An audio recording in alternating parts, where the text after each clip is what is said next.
Hello students. आज से हम स्टार्ट करने वाले हैं अपना नया चैप्टर डिसोल्यूशन।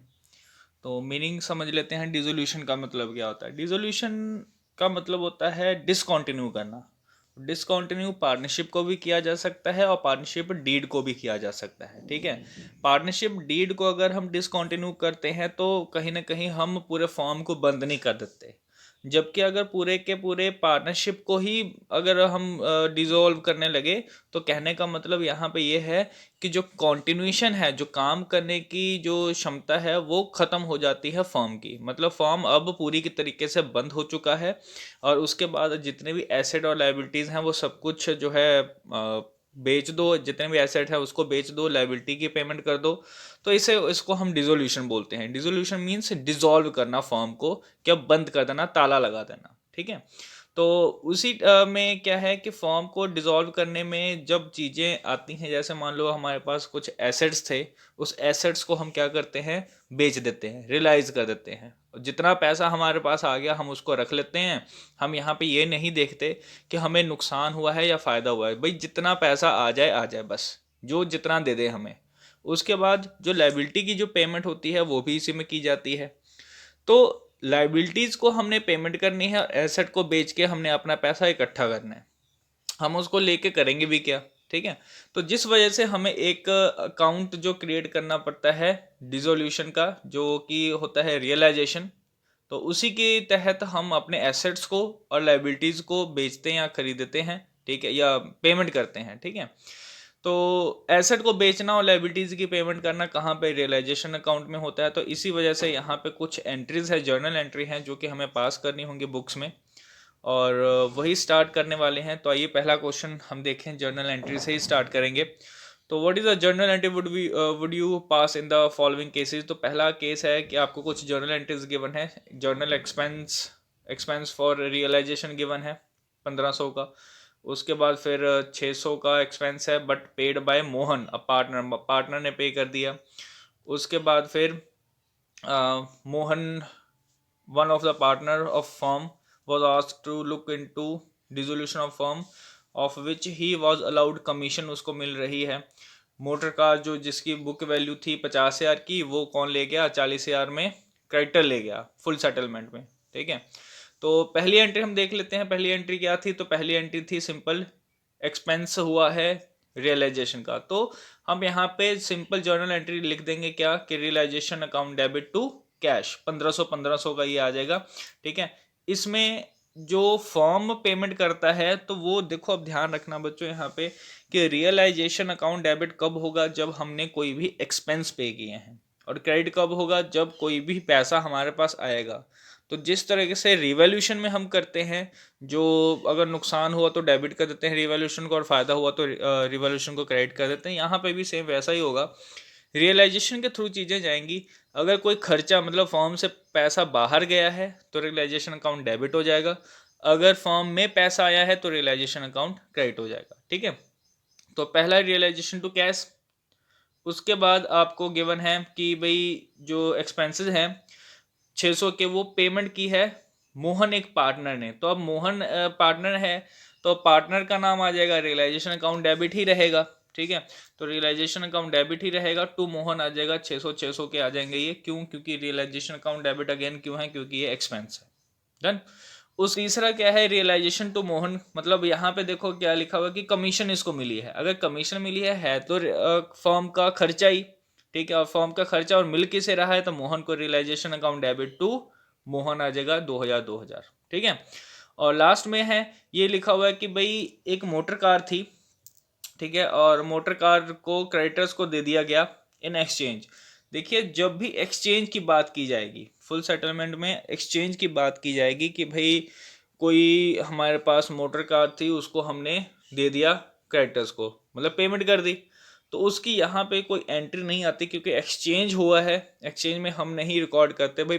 बेसिकली जो मेन मुद्दा है वो क्या है? पेमेंट ही तो करना है, तो पेमेंट हम वैसे ही कर देते हैं एक्सचेंज में ही, तो यहाँ पे लिखने की जरूरत नहीं है।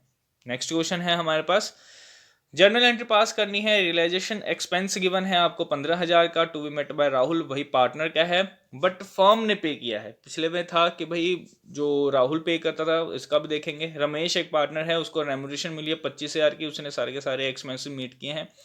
अनुज एक पार्टनर है, उसको रेमुनेशन मिल रही है 20,000 की, ठीक है, और सारे एक्सपेंसेस, और फर्म पेड एंड एक्सपेंस 5,000। तो देखिए क्या क्या है। तो पहला है राहुल को जो है राहुल का एक्सपेंस था बट फर्म ने पे किया है, मेट बाय राहुल, बट जो पेमेंट की है वो फर्म ने की है।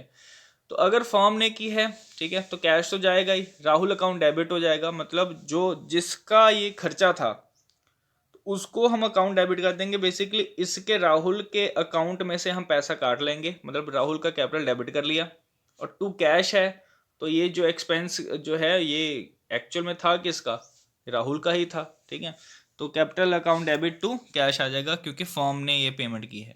टू रमेश, इसमें क्या था कि देखिए अब अगेन वही जो एक्सपेंस था वो रेमुनेशन का एक्सपेंस था, ठीक है, रेमुनेशन का एक्सपेंस था और पेमेंट की है फर्म ने, तो realisation account debit to Ramesh, Ramesh के खाते में हम पैसा डाल देंगे कि ये ले भाई तेरा जो है रेमुनेशन है, इसको रख ले, ठीक है। नेक्स्ट है कि भाई सी पार्ट क्या था, कि सी पार्ट क्या था कि अनुज एक पार्टनर है, उसको 20,000 की रेमुनेशन मिली और उसने एक्सपेंसेस मीट किए और फॉर्म जो है उसने 5,000 दिया, ठीक है। तो रियलाइजेशन टू अनुज 20,000, क्योंकि अब देखो ये रेमुनेशन अगेन फॉर्म का है, फॉर्म ने खर्चा किया, तो जो भी फॉर्म का खर्चा होगा वो डेबिट हो जाएगा रियलाइजेशन। और किसको दिया है, तो अनुज को दिया है, तो 20,000 यहाँ पे। अब उसके बाद जो अनुज को भी पेमेंट की है, मतलब ये एक्सपेंसेस कौन से थे कि पे किए हैं फॉर्म ने ऑन द बिहाफ ऑफ अनुज। तो अनुज के बिहाफ पे अगर किए हैं तो अनुज से हम पैसा ले लेंगे और बैंक अकाउंट क्रेडिट हो जाएगा, तो पैसा हमारे यहाँ से तो गया ही है, ठीक है। तो अनुज अकाउंट डेबिट टू बैंक हो जाएगा। नेक्स्ट क्वेश्चन, नेक्स्ट क्वेश्चन है कि जर्नल एंट्री पास करनी है, रियलाइजेशन एक्सपेंस 10,000 के हैं और paid by firm on behalf of Alok. तो आलोक जो है वही उसके बिहाफ पे, और एग्रीमेंट कितने का हुआ है, 7,500 का एग्रीमेंट हुआ है। अगेन वही फिर से एंट्री आ जाएगी, तो जर्नल अकाउंट जर्नल में रियलाइजेशन अकाउंट डेबिट टू आलोक 7,500, ठीक है। अच्छा उसके बाद और देखिए रियलाइजेशन जो था वो एक्सपेंस कितने का था, वो 10,000 का था, ठीक है। ये कितने का था, ये 10,000 का था। तो और पेमेंट की है किसने, तो फॉर्म ने। तो अब यहाँ पे क्या कर लोगे, अगेन वही फिर से, तो आलोक के खाते से हम ये पैसा काट लेंगे और बैंक अकाउंट क्रेडिट हो गया क्योंकि ये पैसा गया है बाहर, ठीक है। तो ये भी आप कर सकते हो, इसका अल्टरनेटिव है कि realisation account debit Alok account debit to bank.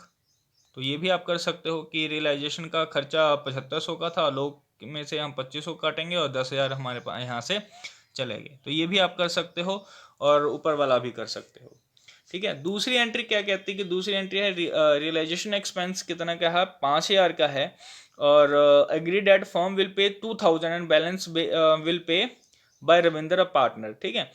तो रियलाइजेशन अब देखिए कि जो खर्चा है वो तो है 5,000 का, वो है 5,000 का, और जो फॉर्म पे कर रही है वो 2,000, और बाकी कौन पे कर रहा है, रविंदर। तो realisation account debit to Ravinder to bank, तो ये आपका आ जाएगा इतना इतना, ठीक है। सी ऑप्शन क्या है, सी ऑप्शन है कि डिसोल्यूशन का जो एक्सपेंस है 10,000 का है वो पेड बाय अमित। अब यहाँ पे अमित पे कर रहा है on the behalf of firm, firm के बिहाफ पे अमित पे कर रहा है, तो realisation account debit to Amit आ जाएगा। मतलब सीधी सी बात है, जिसका खर्चा अगर फॉर्म का खर्चा है तो रियलाइजेशन अकाउंट डेबिट हो जाएगा। अगर पार्टनर पे कर रहा है तो पार्टनर अकाउंट क्रेडिट हो जाएगा, अगर बैंक है तो बैंक हो जाएगा, कैश है तो कैश हो जाएगा, ठीक है। और दूसरी बात, अगर किसी पार्टनर का है और वो फॉर्म पे कर रही है, ठीक है, पार्टनर का है बट फॉर्म पे कर रही है, तो पार्टनर का नाम डेबिट में आ जाएगा और टू बैंक आ जाएगा, ये ध्यान रखना बस आप। नेक्स्ट है record the necessary journal entry, ठीक है। और कुछ केसेस गिवन है हमारे पास, क्रेडिटर्स 85,000 के हैं, उसने एक्सेप्ट किया 40,000 एज अ कैश और investment, as a cash and investment worth जिसकी 43,000 की थी वर्थ, वो सेटलमेंट होगी उनके क्लेम में, चलो ठीक है। उसके बाद जो क्रेडिटर्स हैं वो 16,000 के हैं, इन्होंने एक्सेप्ट किया है 18,000 in full settlement, done. Creditors हैं 90,000 के और एक्सेप्ट करते हैं वैल्यू 1,20,000 का, और पेड कैश टू फर्म 30,000, और 30,000 जो है कैश आ जाएगा। देखिए पहली एंट्री में क्या है कि पहली एंट्री क्या थी कि क्रेडिटर्स 85,000 के थे और 40,000 के कैश एक्सेप्ट किया, और जो सेटलमेंट की है 43,000 की, ठीक है, तो फुल सेटलमेंट है। तो कहने का मतलब अब यहाँ पे जो हमारे पास कैश आएगा वो 40,000 आएगा, ठीक है, और 40,000 आएगा, और बाकी जो 43,000 का जो है वो आएगा नहीं यहाँ पे, ठीक है, और उसको कैश दिया जा रहा है 40,000। तो बेसिकली यहाँ पे सिंपल क्या आएगा कि रियलाइजेशन टू कैश 40,000। रीजन क्योंकि हम कैश दे रहे हैं, और जो बाकी बचा इन्वेस्टमेंट 43,000 का, ठीक है, इसकी एंट्री नहीं आएगी। रीजन फिर से वही क्या है, बात है अदला बदली की है। और जो बी है ये इसमें भी नो एंट्री आएगी। यहाँ पे भी हमने क्या किया है, 16,000 के क्रेडिटर्स को 18,000 की मशीनरी दे दी। जब एक्सचेंज की बात करते हैं हम वहाँ पे वैल्यू, तो रिकॉर्ड हम जर्नल एंट्री में नहीं करते। थर्ड में देखिए 90,000 के क्रेडिटर्स से उन्होंने एक्सेप्ट कर लिया 1,20,000 की बिल्डिंग और 30,000 जो दे दिए। तो अगर फिर से वही बात, एक्सचेंज है तो एक्सचेंज नहीं आएगा, सिंपल क्या आएगा, 30,000 की जर्नल एंट्री आएगी, cash account debit to realization, क्योंकि कैश हमारे पास यहाँ पे आया है, ठीक है। अब आगे देखिए कि जर्नल एंट्रीज जो हैं वो आपने पास करने डिसोल्यूशन की। सेल किया है एसेट को, तो सेल अगर किया है तो कैश या bank account debit to realization. ध्यान रखना बच्चों, यहाँ पे कोई भी एसेट का नाम नहीं लिखना, ठीक है, पहले पास होते हैं मतलब अपीयर करते हैं, उसके बाद फिर रियलाइज, तो हम सिर्फ रियलाइज की एंट्रीज डाल रहे हैं। अब यहाँ पे लाइबिलिटीज जो है उसकी पेमेंट करनी है, तो फिर से अब यहाँ पे क्या आएगा, रियलाइजेशन अकाउंट डेबिट हो जाएगा टू कैश या बैंक लिख दो, ठीक है। उसके बाद कमीशन 5% की है मिस्टर एक्स को, a partner on sale of asset, तो कमीशन दिया है, तो फिर से realization account debit to partner का नाम एक्स, ठीक है। तो इस तरीके से ये आएगा, ये देखिए, बैंक टू रियलाइजेशन, फिर उसके बाद रियलाइजेशन टू बैंक और रियलाइजेशन टू एक्स, डन। अब डी, तो डी है रियलाइजेशन एक्सपेंस है 15,000 का, और फॉर्म ने एग्री किया है अमृत से कि वो 10,000 तक ही रिइम्बर्स कर पाएंगे, ठीक है। तो जितने का एग्रीमेंट होगा उतने की ही पेमेंट करेगा फॉर्म। तो रियलाइजेशन अकाउंट डेबिट टू अमृत, ठीक है, ये हो जाएगा आपका 10,000 का, ठीक है। और उसके बाद जो दूसरा है अमृत टू बैंक, तो अमृत ने पेमेंट कितने की होगी, वो की होगी 15,000 की, ठीक है। इसका अल्टरनेटिव आप ये भी लिख सकते हो कि realisation account debit to realization account debit Amrit account debit to bank 10,000, 5,000 और 15,000, ये सिंपल लिख सकते हो आप, ठीक है। ई है, ई आपको बोला गया था कि एक ओल्ड कस्टमर है 6,000 का, बैड डेट्स हो गया था पिछले साल, वो रिकवर कर रहा है 60%, तो जितने पैसे हमारे पास आ गए वो हम रख लेंगे, तो कैश अकाउंट डेबिट जो है वो आ जाएगा, और टू रियलाइजेशन जो है वो आ जाएगा 60%, 6,000 का 60% कितना हो जाएगा, 3600 आ जाएगा, तो 3600 आपके पास आ जाएगा, ठीक है। ये आप डायरेक्ट कर सकते हो। तो ई जो बैड डेट से recovered account debit to realization, इसकी जगह पे आप कैश भी लिख सकते हो, डन। उसके बाद फिर एफ पॉइंट है, एफ पॉइंट बोलता है कि इन्वेस्टमेंट रियलाइज हुआ है 150% तक का, 150%। तो जितने का भी एसेट था, तो देख लेते हैं कितने के एसेट थे। तो एसेट थे हमारे पास 10,000 का, 10,000 का 150% 15,000 हो जाएगा, तो cash account debit to realization 15,000, 15,000 ये आ जाएगा, ठीक है। सिंपल है, सिंपल बच्चों, ध्यान रखना है सिर्फ ये कि अगर आपका कोई एक्सपेंस है तो रियलाइजेशन डेबिट हो जाएगा, अगर कोई इनकम है तो रियलाइजेशन क्रेडिट हो जाएगा। अब ये देखना है कि वो पेमेंट की किसने है, अगर पार्टनर ने की है तो पार्टनर अकाउंट क्रेडिट हो जाएगा, ठीक है। ये ध्यान रखना है बस आपने। तो नेक्स्ट क्वेश्चन है, जर्नल एंट्री है, लोन जो है एडवांस किया जाता है 10,000 का, और पार्टनर के द्वारा फॉर्म वॉज रिफंड उन्होंने दे दिया, और एक्स जो है टेक ओवर करता है एक अनरिकॉर्डेड एसेट जो कि 300 का है। अच्छा, उसके बाद अनडिस्ट्रीब्यूटेड प्रॉफिट भी गिवन है, एसेट ऑफ फॉर्म रियलाइज 1,25,000 का गिवन है। वाई जिसने रिजोल्यूशन का सारा काम किया तो उसको 2,000 मिल रहे हैं, और क्रेडिटर्स को 28,000 की पेमेंट जो है करनी थी, 28,000 की पेमेंट कर दी है, 30,000 की पेमेंट करनी थी, ठीक है। तो सिंपल देखिए, पहले सबसे पहले तो लोन वाला देख लो, ये लोन वाला रियलाइजेशन में नहीं जाता, एक बात ये ध्यान रखना, रियलाइजेशन में नहीं जाता, इसकी अलग से पेमेंट होती है। तो जिस किसी का भी लोन होगा उसकी अगर पेमेंट करनी है तो पार्टनर्स लोन जो भी XYZ जो भी होगा उसका अकाउंट डेबिट टू बैंक हो जाएगा 10,000 का। उसके बाद जो गिवन है कि एक अनरिकॉर्डेड एसेट था जो टुक ओवर किया गया है, ठीक है, एक्स के द्वारा, तो अगेन फिर से पैसा आया हमारे पास। अब नो डाउट कैश में नहीं आया बट एक्स तो आया ना, एक्स से हम ले लेंगे पैसा। तो इस वजह से एक्स के कैपिटल अकाउंट को क्या कर दिया, डेबिट कर दिया, मतलब उसके कैपिटल में से हम पैसा काट लेंगे 300 रुपये टू रियलाइजेशन, क्योंकि हमारी इनकम है ये। उसके बाद फिर रियलाइजेशन जो है एक लॉस था, लॉस का खुद का बैलेंस क्या होता है, डेबिट होता है। अगर इसको राइट ऑफ करना है तो आपको लॉस को क्या करना पड़ेगा, क्रेडिट करना पड़ेगा, और ये जो तीनों है ये ओल्ड रेशो में बट जाएंगे, ठीक है, ये ओल्ड रेशो में बट जाएंगे। नेक्स्ट है कि जो एसेट रियलाइज हुआ, तो ये सिंपल एंट्री है, bank account debit to realization. अब बैंक क्यों आया, क्योंकि पैसा है, कोई पार्टनर नहीं है, और रियलाइजेशन क्यों आया, क्योंकि इससे हम रियलाइज करते हैं। उसके बाद फिर जो अमाउंट दी है वाई को, रियलाइजेशन की प्रीसीडिंग की थी बंदे ने, तो अमाउंट दी है, तो अगर अमाउंट दी है तो realisation account debit to Y हो जाएगा, डन। उसके बाद फिर क्रेडिटर्स की पेमेंट की है, अब देखो 28,000 की पेमेंट की है। अब यहाँ पे तो हम कोई लॉस वगैरह या प्रॉफिट वगैरह लिखेंगे नहीं कि भाई तेरे को तो हमने 30,000 देने थे और ये ले 28,000, 2,000 का फ़ायदा हो गया हमारा। जितने पैसे आए सिंपल हमने लिख देने हैं, जितना पैसा गया उतने हमने पैसे लिख देने हैं, हमें प्रॉफिट और लॉस से कोई मतलब यहाँ पे नहीं होगा कि 10,000 की चीज़ थी, 8,000 की बिक गई, 2,000 का नुकसान हो गया, नहीं। हम यहाँ पे फॉर्म को बंद कर रहे हैं, जो जितने में ले जाए बस, ठीक है।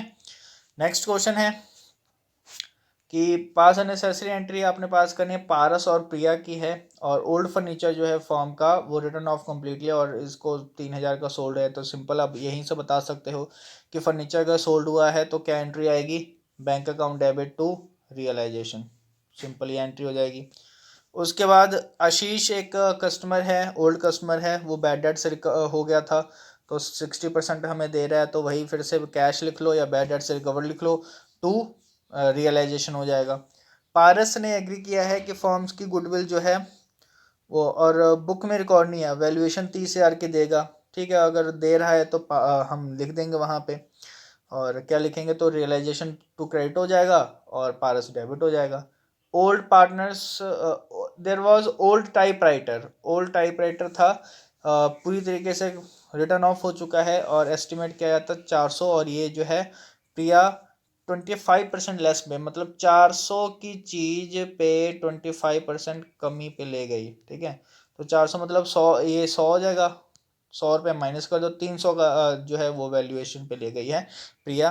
तो Priya account debit to realisation.